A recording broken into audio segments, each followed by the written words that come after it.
Hi everyone, this is Soulrise Gaming and welcome to Shadow Clone build guide from update 3.4.1 for Tap Titans 2. Before I begin, just like to say a huge thank you for Taco, Lemmingllama, Timelord, Mmlh, Dreams and the rest of the Tap Titan 2 community for all the help and support. If it wasn't for their help and guidance on making these guides, this wouldn't be possible. I will put a link for the Tap Titan 2 Compendium in the description below, which will have the latest updates for this guide, and also if you want to support them and send love, and also if you wish to donate to them for the great guides that they produce. There's 5 main build guides in Tap Titans 2. Pet builds, clanship builds, shadow clone builds, heavenly strike builds and silent march builds. Today we're going through shadow clone builds.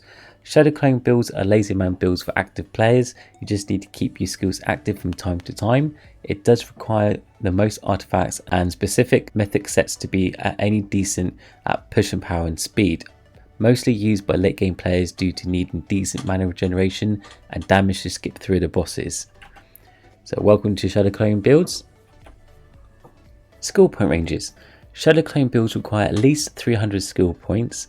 You can do it with lower amounts, but as this is a mana excessive build, there will be a high chance you don't already have the mana reducing products yet needed for this build, which is also the reason why there's a skill point gap of 300 to 600, as it's depending on what artifacts you currently have to make this build worth it or not. If you have 300 skill points or more, you will need all mana reducing artifacts.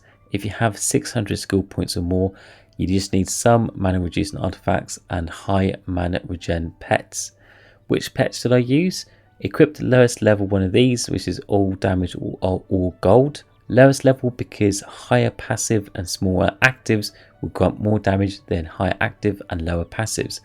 You can check the active and passive effects if you click on pets to view its details. After all pets reach level 100, the active and passive effects will be 100%, so it won't matter which pet level you equipped. Although if you own Fatal Samurai Mythic set, it will matter again because the set grants a 25% active pet level. You can also make use of the pet optimizer to know which is the best pet. I'll put a link to the optimizer in the description below. Skill point tables. For Shadow Clone skill point tables, there's quite a lot of different variants. There's 3 different types: farm type, hybrid type and push types. We also have 2 different income variants, so that's pet, heart of Midas or fairy.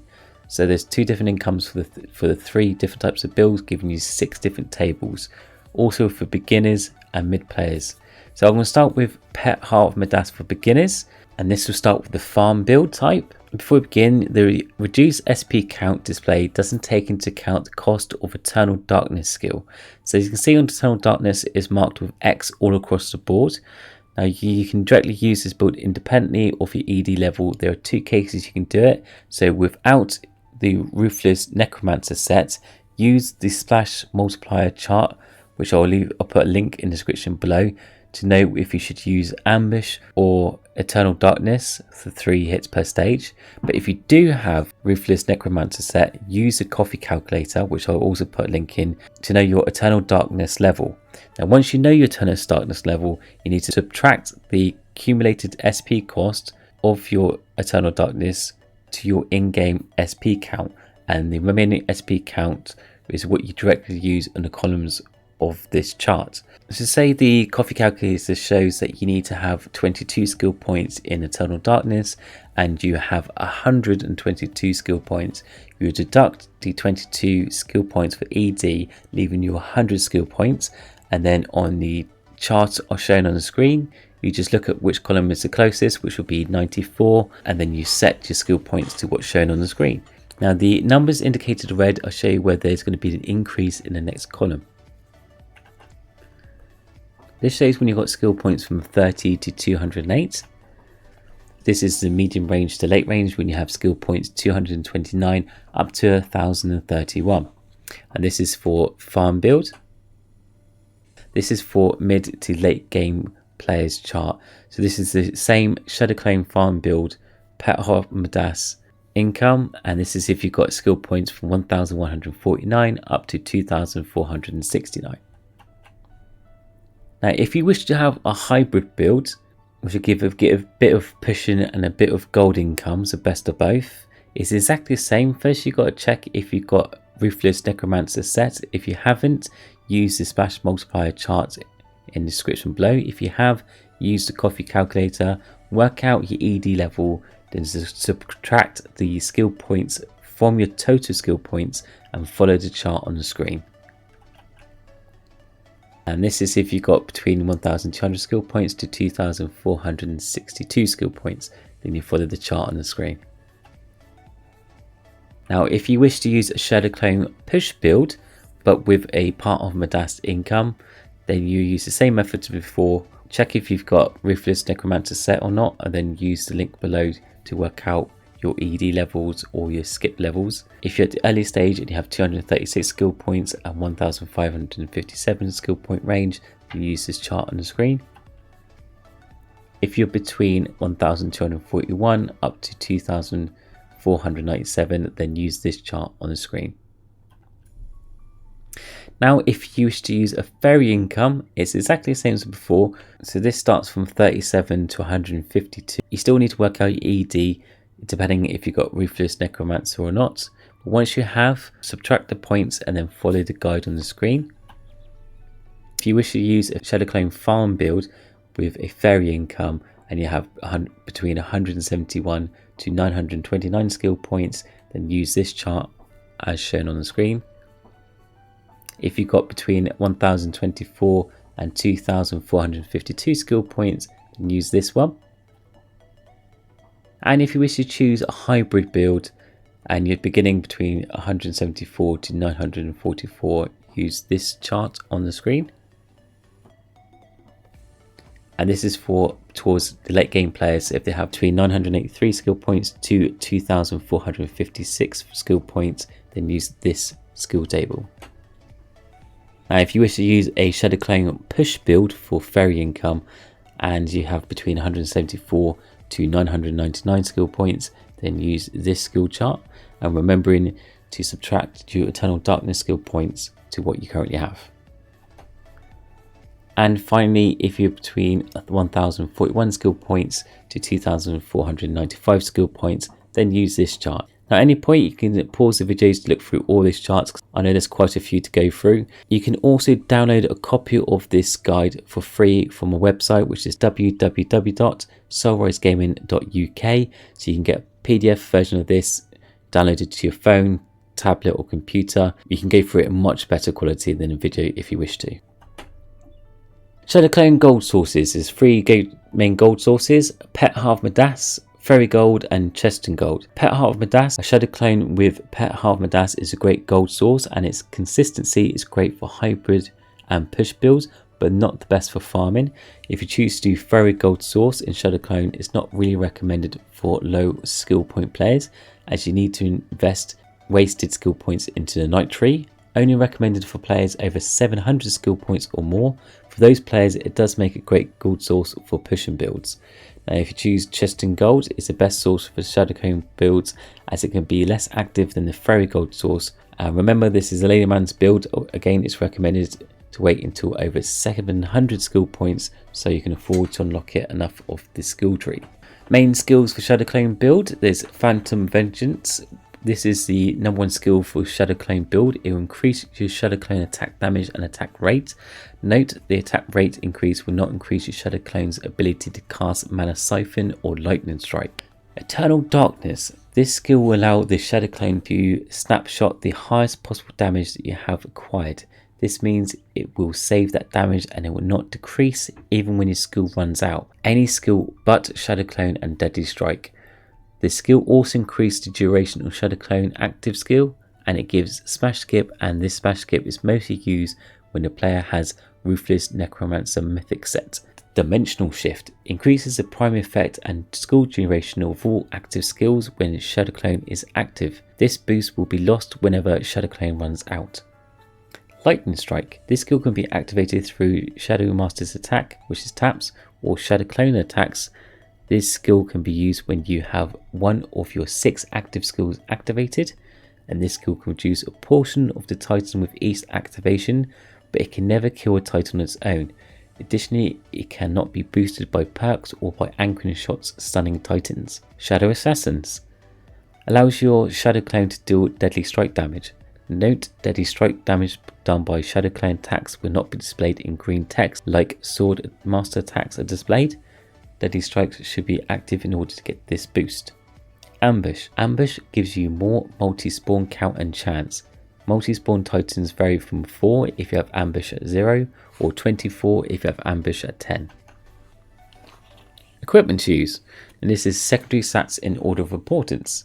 So your sword, you want to have be equipped critical damage or all damage, with your secondaries in Shadow Clone, Warcry, Fire Sword and Deadly Strike. Helmet, you want your main in sword attack damage or your main hero being the strongest hero you have.